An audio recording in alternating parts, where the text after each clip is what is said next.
Morning mga tropa. So nandito ko tayo ngayon sa General Trias, Cavite. So dito mga tropa. So imbitahan tayo dito mga tropa para dito sa CF Moto. So home service natin to sa Gen 3. So PMS lang to mga tropa. So nag-change oil tayo dito. Tapos palit tayo ng filter mga tropa. Change oil, palit ng filter. So, ang gamit nga pala natin lang is dito mga tropa, itong Advance, yung kulay gray.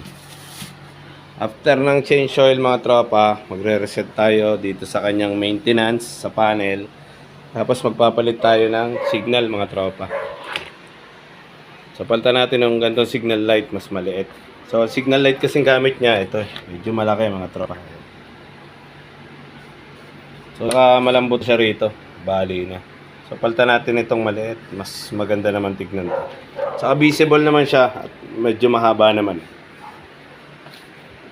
So, bali kinalas ko na yung fender nito mga tropa sa ilalim. So, pag magkakalas kayo nito, alasin nyo lang yung buong fender sa huli. Tapos dito sa ibabaw, andyan yung socket nung sa signal light. So, kakalasin nyo lang din to mga tropa. Itong cover na to. Para makita nyo yung dugtungan dito sa likod. So, kalasin ko muna mga tropa. Update ko kayo.